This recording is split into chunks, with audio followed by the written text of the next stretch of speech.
Hi guys, welcome to my channel. Today I'd like to make an idli or a dosa batter in order for you to be able to make yummy and delicious and nutritious idlis and dosa. I only use one type of batter because I like it easy. So I use that one type of batter to make idlis and dosas. So follow me while I take you step by step through each process that I do so you guys can do the same. For those of you who don't know what a dosa or an idli is, I will just try to quickly explain to you what they are.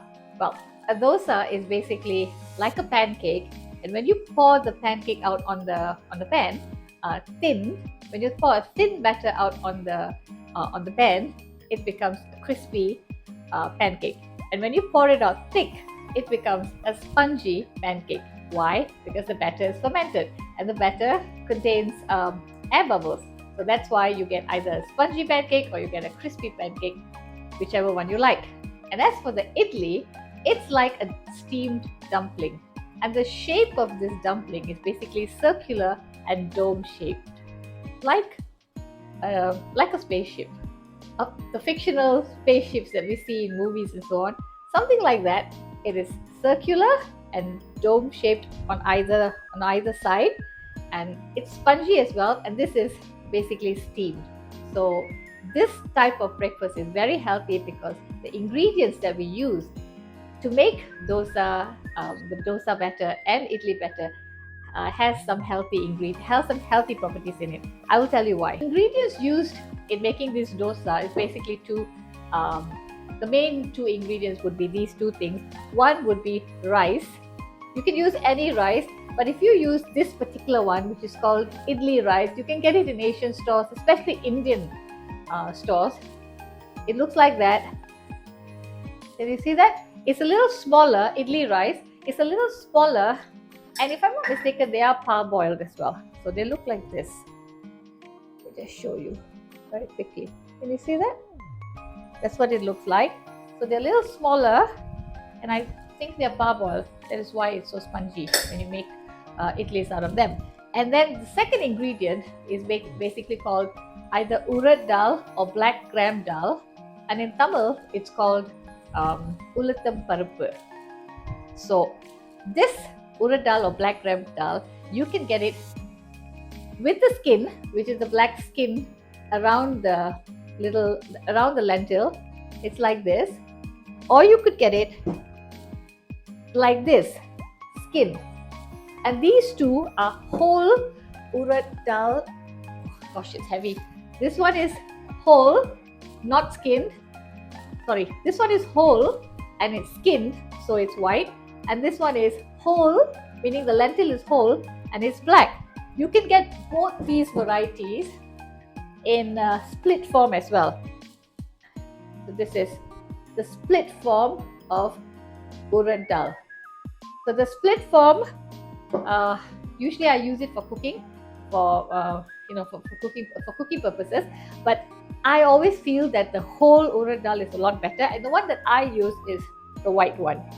So the reason why idlis and dosas are so healthy is mainly because of the urad dal.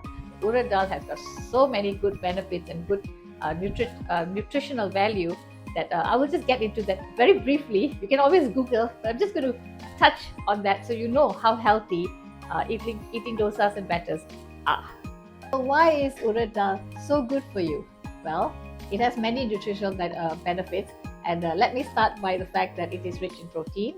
It has got B vitamins. So these are two good points for you to remember why you should include urad dal in your diet. Besides this, urad dal is known to be an antioxidant food, mainly because urad dal possesses polyphenols in itself, and polyphenols possess antioxidants. And antioxidants, as you know, is really good in cancer prevention because it helps in preventing cellular damage and so on. So protein, B vitamins, antioxidants, and it also has what is this? It also has it is also low in glycemic index. So that itself is a really good thing because when a food is low in glycemic index, it helps in weight management. It helps diabetics. So that's another factor to consider. And besides that, it is also rich in fiber, the fifth point. So a food that is rich in fiber is also good for weight management. It's good for the heart as well. And besides that, good for diabetes, mainly because it provides satiety. It makes you feel full. So when a food is full of fiber, you feel full eating a smaller portion. So, well, that's another good point to consider. And fiber is also prebiotic. So we need prebiotics in order to, feed our in order to feed the good bacteria in your gut. So look at all these, wonderful health benefits of urad dal. So many, right? And I did read that urad dal is also good for good heart health, good kidney health, and also to help your liver. And we have certain properties in urad dal to help these organs as well. So there's so many benefits of urad dal. Why wouldn't we include it in our diet? So I do know that some cooks would follow the traditional recipe of making idlis and dosas by using a different ratio of urad dal and rice for idli batter, and a different ratio of urad dal and rice for the dosa batter, and they would also make it in a slightly different way, different method. But in my case, since I do know that the same batter can be used for both the idlis and the dosas, I basically just follow that one type of batter, and I use it for when I want to make idlis, and I also use it when I want to make dosas. And if you want a less complicated life and you want to follow my recipe, it's basically this one. 1 cup of urad dal or black gram and 3 cups of rice. So I would wash both of these and soak them separately. I've done this yesterday, and I will let you see what I did yesterday. I've already recorded that, and I will put that right now. Tiny bit of information just before I get to that. You could make your idlis and dosas a lot healthier, like my mom, and increase the amount of urad dal. But if you do that, I mean, you could. The dosas would be a little less spongy and the idlis especially would be a little less spongy, and it would be a little bit more dense. My mom does that, and it's actually a lot healthier. But in my case, since my husband and my daughter, they really like idlis, and they like it nice and spongy and so on. So to prevent them from going out and getting it in the shops, I just make the 1 to 3 dosa, because some urad dal is better than no urad dal, right? So that's what I do. Urad dal.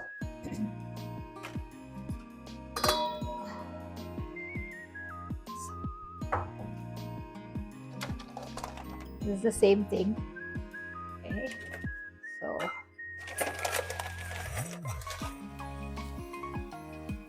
one cup.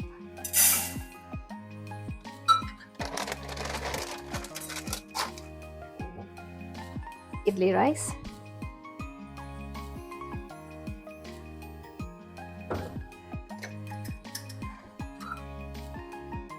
Three cups. So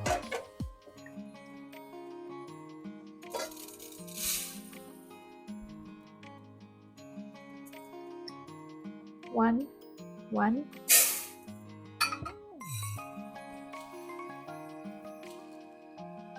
2,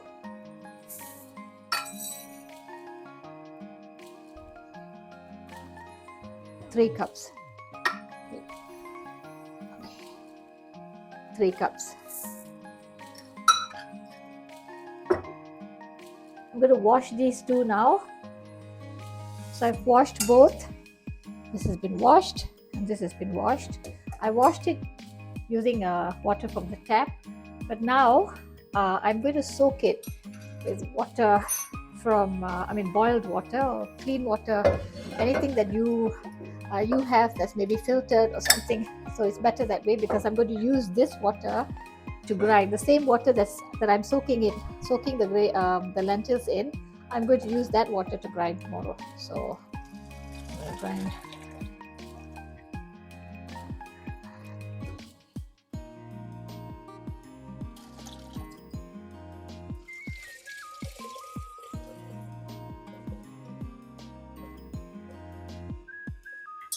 Doesn't matter how much, actually. Make sure it covers it. covers the grains well. See? Okay, this is my rice. It looks like this today. Okay, this is idli rice, by the way, and this is how these look like. Okay, now I'm going to also put, I'm going to wipe my hands, and then I'm going to put a teaspoon of fenugreek seeds. It looks like that. Okay, so I'm going to put a teaspoon. This is not a proper teaspoon, so I'm just going to put a bit more in here, just like that. And now it is, oh, that's my daughter.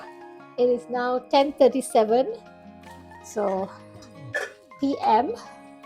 the night before, because I'm going to make the video tomorrow. So yeah, and this is how I'm going to leave it soaking.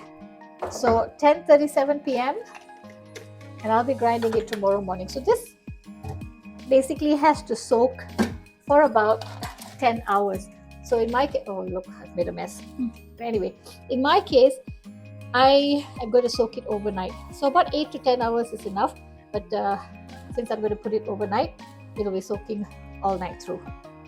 So these two has been soaking here for overnight. So I had put them to soak at 10:30 last night, 10:30 p.m. and it is now 12:30.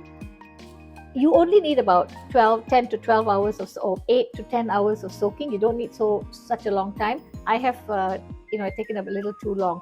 So it is now 12:30. It has the grains have been soaking for has been soaking for 10:30 to 12:30 today. So that is 12, 13, 14 hours. So yeah, 14 hours altogether, and this is how it looks. Can you see that it's all puffy, and can you see the froth at the top? Okay, and it looks like this. Last night it was small, and now they've absorbed the liquid and it's much bigger. They've absorbed and they've kind of fluffed out. And this is the rice, like that, and it looks a little bit more fluffy as well, or rather just absorbed a little bit more liquid and slightly bigger. So I am now going to remove the liquid into a container, because I'm going to use this same liquid to grind the batter. Just remember that in order to grind, when you grind, to aid the fermentation process, you need about a tablespoon of cooked rice. So this is some rice, leftover rice from yesterday, and I'm going to use about a tablespoon of this rice to together with this when I'm grinding, and this will aid the fermentation process. So now I'm going to basically try to drain out the water. You have to do it a little carefully, or the lentils would sort of get in the way. So oops, you see, as always, I make a little bit of a mess. So these lentils I'm going to put back in here. Just the lentils, yeah.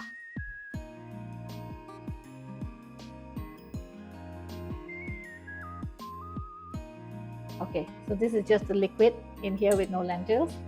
And then I'm going to also do the same with this one and drain the liquid. Oops. Yeah, into this one and drain the liquid out. And that's a lot. So basically take out all the liquid, and then I will show you how I grind.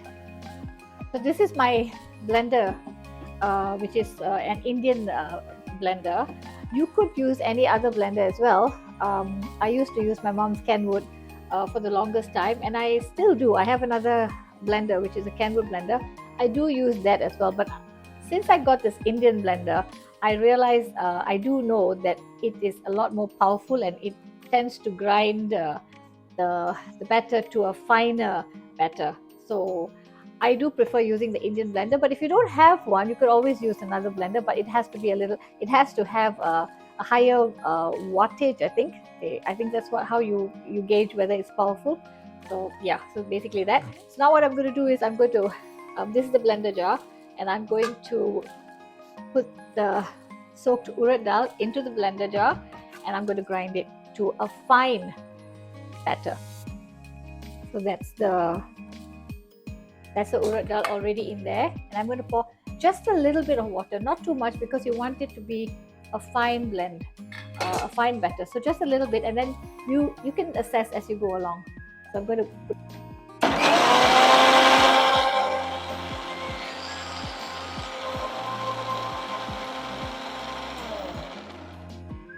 remember these electric blenders and so on, you can't turn it on and leave it on for a long time. You have to, like, I don't even have to hold it actually. I don't know why, I think it's out of habit. So you have to turn it on and then turn it off every now and then to not overheat the machine. So it's still not fine. Can you see? I don't know. We have to use our hands, guys. So I'm going to add a little bit of water, just a little bit, not too much, and push it around inside. Okay, for idlis and dosas, you're going to get your hands messy, and don't get all key about it as well. So did you see that, guys? That was the air bubble rising up from the urad dal, and it had come up and popped.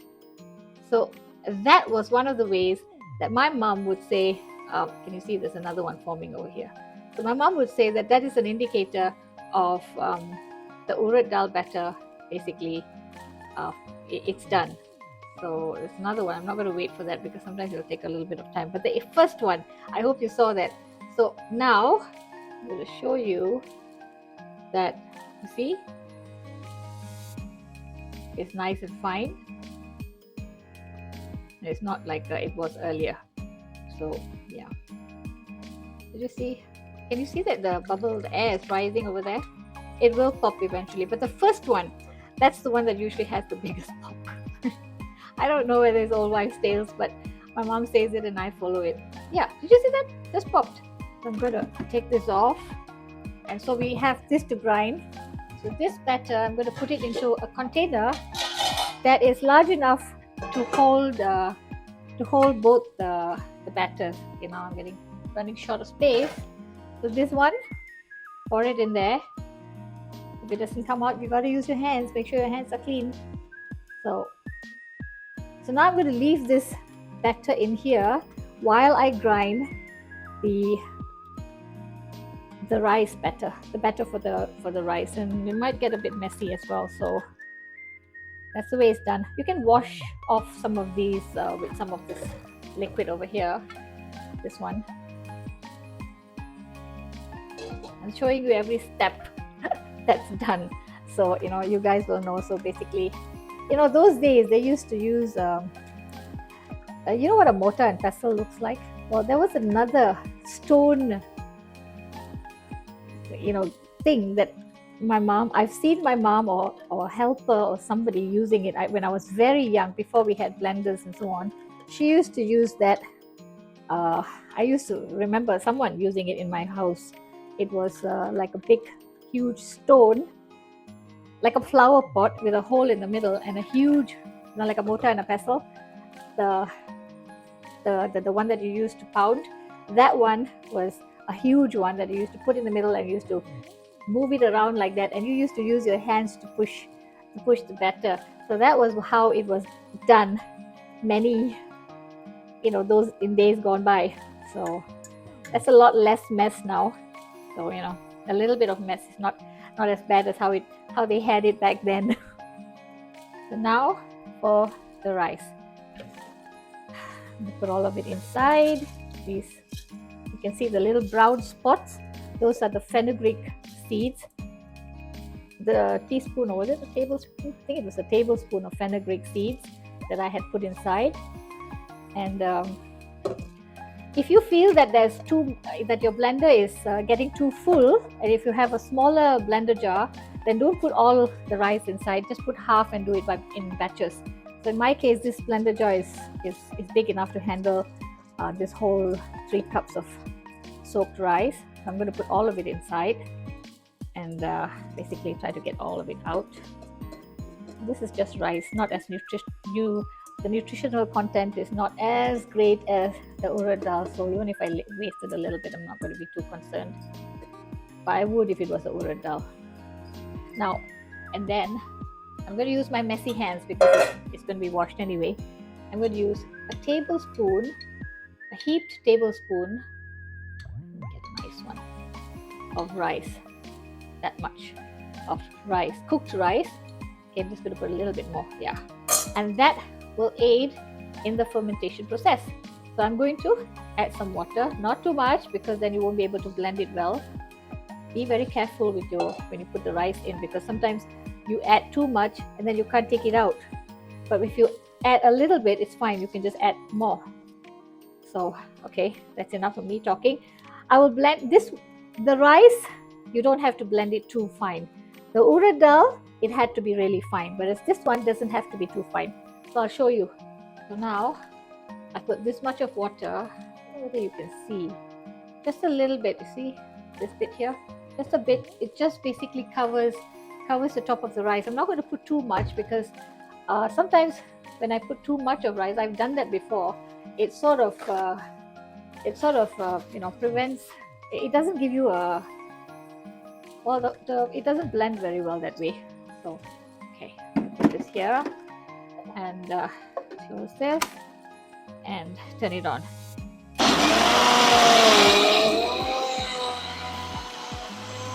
I'm just adding a little more water, just a little bit, and I'm going to turn it on again. Okay. Now, let's see how this is. It looks like it's done. It also has some air bubbles rising up to the surface. This is how it should look, and it's okay. So it's not as fine when I feel it like this. Hi guys. So when I feel it like this, it's not as fine as the urad dal batter was. So here I can feel tiny bits of grain broken up, and can you see? Little bits of grain here and there over here. So that is how it should be, because you don't have to grind this one. Got my hair. You don't have to grind this rice batter too fine. So now what I'm going to do is I'm going to take this batter and pour it into the urad dal batter. So I'm just going to put it down a bit. Yeah. A little bit more. I'm just gonna put this in here, and there's something about your hand, I really don't know what, but apparently mixing this whole batter with your hand is a lot better than using a ladle. So I'm going to put a little bit of this liquid into this jar to wash out that batter in there. I'm going to pour this in, but be careful because you don't want your batter to be too watery either, because for idli you need it a little thick. I'm going to put a bit, and I'm just going to stop. Use your hands if you're not too icky about it. My mom, I think she doesn't use her hands. She uses a ladle. It works as well. Sorry, but I know that I've read that using your hands, maybe the warmth of your hand, I'm not sure. So it gives this a good mix with your hand. You're not going to eat that raw, so you don't have to worry. And by the way, this batter does contain probiotics because of the when it's risen and when it has all that, when it has fermented properly, it would have probiotic properties in it. But when you cook it, I'm not so sure. So I'm not really sure. I know there's this argument about, not argument, there are two different beliefs. Do this stirring for about 3 minutes or just for about a minute or so, just like that. Okay. So there is this two schools of thought. One that says that idli batter, idlis and dosas are probiotic food, and one that says that they aren't, because you are cooking the dosas which are made from the fermented batter, and you're cooking the idlis, so that basically kills the probiotics in it. So I am kind of inclined to think that is not a idlis and dosas are not probiotic. So yeah. So, okay, I'm not going to put this rest of it in here. The batter should be like this. See? It should be that consistency, like this. Okay. Don't be grossed out, guys. This is traditional Indian food in the making. Alright, so now I'm adding a little bit more of the water, liquid. So, because I think the batter was a little too thick. So now I prefer it this way. Alright. See the difference? It runs down my hand like that. That's better, and you get to see the lines in my hand a little bit, or rather the impressions of the lines maybe. So yeah, so I've just sort of wrapped up, wiping the the basically whatever that looks messy. I really don't like seeing it look so messy, so I've just kind of wiped it all out. And let's see if there's something. I'm a bit of a stickler for these things. I know it doesn't make a difference, but kind of does for me. All right, so this is how it looks like, and I'm going to close it. Batter here. Okay, that really shouldn't matter. Okay, so I'm going to close it, and I am going to. I put these underneath because this metal tends to make like sort of marks on my tiles. Okay, so sorry I'm so chatty. All right, I'm going to put this to keep it even warmer, like that. I'm going to sort of wrap it up like this, and I'm going to put this container. Okay, now you can look at me. Hi. So I'm going to put that container and set the batter to rise in a place that's warm, sunny. So I only have one window over there at the back of the kitchen, one door where some sunlight comes in. So I usually place anything like yogurt and so on that I want to ferment. I'll put it there because it's a little warmer. I would also turn on the lights over there. So, and usually the batter would take about 10 to 12 hours, or if it's a really hot day, it could ferment in 8 hours or 6 hours. But for me, it usually takes about 10 hours or even 12 hours, and it has taken a lot longer as well, depending on depending on the temperature of the day. So yeah, so it is now 1:44, and I would expect it to rise within 10 hours. 1:44, so that would be 2, 3, 4, 5, 6, 7, 8, 9, 10, 11:44, so close to midnight. So around 11:44, or hopefully before that. My worry is that it's not a very hot day. So one hack or not a hack, a quick method of fermenting your batter a lot faster is by turning on the oven to a certain temperature, just warm, and then turning it off, leaving the light on, and taking this wrapped up batter and sticking it into the oven and leaving the door slightly ajar. That way, the batter, not too hot because you don't want to cook the batter. So that way, the batter would be kept in a warm temperature, and it would ferment or rise faster.